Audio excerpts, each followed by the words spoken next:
Fallout 76 has no shortage of amazing player camps, as the game has evolved throughout the years and the camp building system has been updated with more features. In today's video, we're taking a look at some of the best player creations built in 2023 so far. The second showcase in the series, today we're looking at a varied selection of different builds, featuring an alien shrink ray, two very different modern builds, a lore-friendly settlement built around an electrical tower, and a Queen Killer UFO built over Fissure Site Prime. Before finishing up with a first look at The Matrix by Monster76, an incredible recreation spread throughout 15 different sets. But diving straight in, up first today we have the Phoenix Hall built by Uranium. Situated on the edge of a small lake, this structure is packed full of angular roofs, stacked benches and a pattern made using a selection of different mounted animals, all coming together to create a really unique looking design that is in fact inspired by a real world location. Based on the Byoden Temple in the Kyoto prefecture, Urayama did an amazing job of replicating the famous Phoenix Temple. And to fully appreciate how close this was to the inspiration, it's best to come back at night time, characterized by a striking reflection in the water as we approach. Using only sparse but impactful warm lighting, really managed to capture the essence of the temple's unique design. The temple doors in particular really stood out to me, replicating the pattern with conduits placed on top of barn walls. One of the more unique builds I've seen recently. It was amazing to see it in person. But moving on to the second build for today, we have Gramps Sons built by Drago. Part inspired by Abernathy Farm, Drago has built a lore-friendly settlement into the framework of an electrical tower. As the name suggests, this small trading hub is run by Gramps and his uncannily similar sons. Protected by a ramshackle perimeter wall, this build is packed full of clever mergers and points of interest. Atop a scaffold in the courtyard, the residents grow their own food, and living off the land extends to hunting the local fauna. Love this custom-made barbecue too, with a guitar resting on a couch to boot. At the back of the build is probably one of my favourite sections, with outdoor crafting stations merged into cabinets and benches to create incredibly unique looking workstations. Going as far to include a bench for sitting on the edge, and a plasma caster seemingly sat on top of the surface. It's not the biggest space for so many residents, so things definitely get a bit crowded once we head inside. Instruments seemingly resting up against other items, with the kitchen area being particularly dynamic. Chopped fish and butchered boar meat in the oven. Really nice merge too with the water cooler in the fridge. Perhaps my favourite, the skeleton decoration seemingly holding us displayed Soul Survivor. Heading back outside, we find the residents' little pet project out front. Working on getting this battered old car drivable again, so far as amounted to seating inside. Pull my finger, kid. Wait! Too late. And it could come in handy in case they need to make a quick getaway, assuming they get it working. With Point Pleasant just down the hillside and the wasteland an unpredictable place, you never know what might show up. Told you the communists would do this. Leaving the chaos behind, we move on to the third build for today's showcase, a modern house built by Gucci.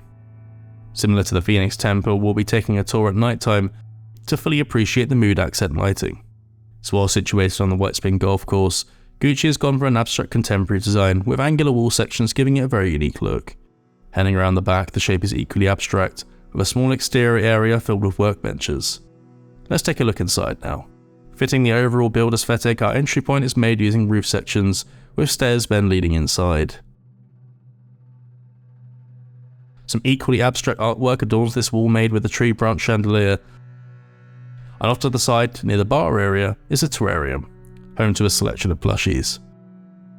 I really like this custom-made fireplace as well, with drop-merged musket monuments and display cases, with a floating modern fireplace completing the look. All in all, a pretty compact house with a unique design, finished off perfectly with some nice mood lighting. Up next today we have Duke Destro with Zorbo's Shrink Ray. In our first showcase we showed off another one of Duke's builds, Zorbo's Throne Room. But he didn't stop there with another Zorbo themed build.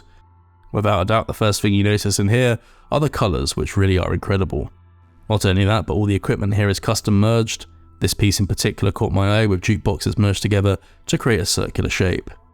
Along the side walls sit a couple of grisly workstations for Zorbo to use, and some small terrariums. I really like the merged items here to create what look like heat lamps, and inside, past victims of the shrink ray can be seen battling it out. In the entrance room, Duke really went to town creating more custom machinery, using a variety of different build items. There's a really clever use of the wheel from the ceremonial cannon on both walls, and through the door at the back, ghoulish power armour. Heading back to the main room though, it's time to see the shrink ray in action, and hooked up to switches and a laser tripwire, the shrink ray comes online, seemingly shrinking a suit of power armor. Another amazing build by Duke Destro, with more Zorbo themed builds to come. Now for something completely different. Heading off the beaten track into a nearby forest, you'll find an abandoned modern house built by Mr. Church. Its original occupants long gone, home to glorified squatters, this house has definitely seen better days. Elements of the original house have been perfectly blended with items brought in from the outside, a makeshift cooking station being a great example. One of the standout features to me was definitely the vines seemingly overtaking the structure itself. But returning during the day, let's take a longer look around, as this build is packed full of clever features and mergers that really sell the concept. Heading past the unusable car and walking through the front, a door blown off its hinges sets the tone, with discarded paintings lining the triple merged walls. Heading inside this room, I really like tiny details, like the cabinet bookcase slightly askew, as if someone had already run through here. Presumably the original bed has been looted too, with only a stack of mattresses remaining. This toilet has seen better days as well, with the vines making it inside, and turning around, a mini jump scare as we discover what's hiding off to the side. The rest of the house is pretty open plan, with the centre of the room dominated by discarded cooking equipment. And there's some great work here with this custom stove, and a really nice TV setup as well, with some speakers built into the cabinet. And finally a use for those circus stilts.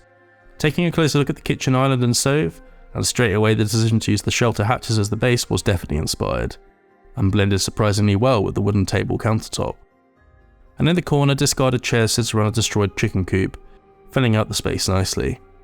But perhaps my favourite spot, a free-placed glass wall simulating a glass sliding door.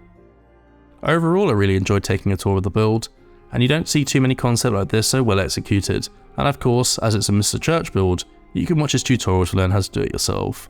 It's pretty extensive going through each trick that brought the build to life, and additionally, if you're wanting to learn how to handle the vines and get them to work for you, then check out Vapid Valentine's tutorial on how to do that.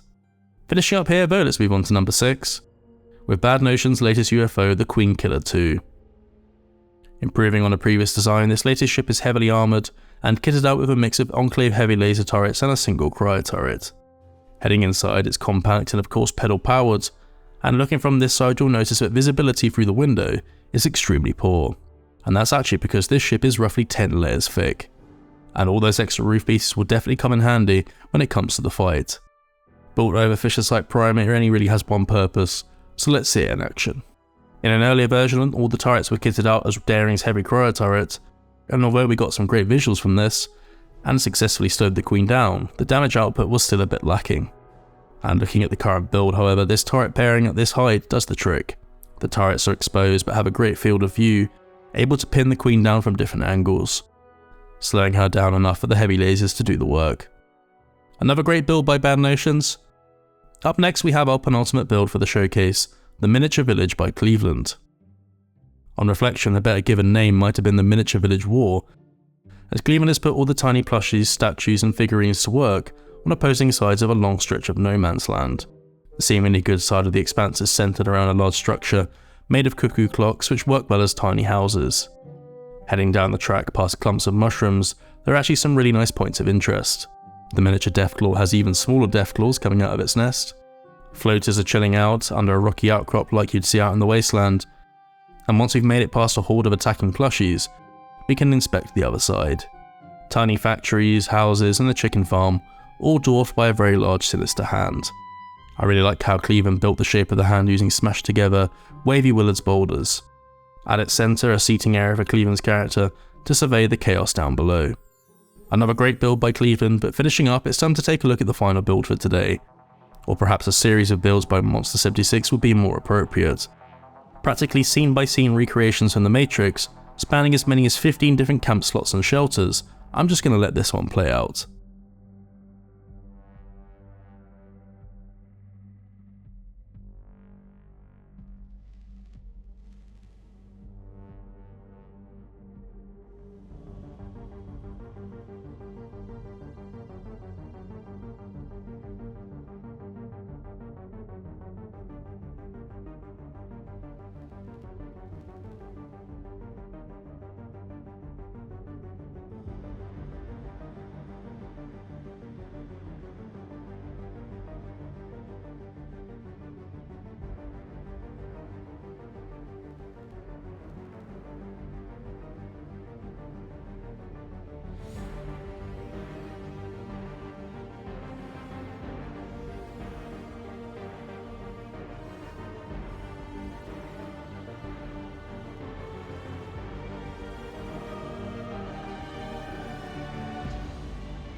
An incredible undertaking with staggering attention to detail, Monty really knocked this one out of the park, managing to recreate so many classic shots from the movie.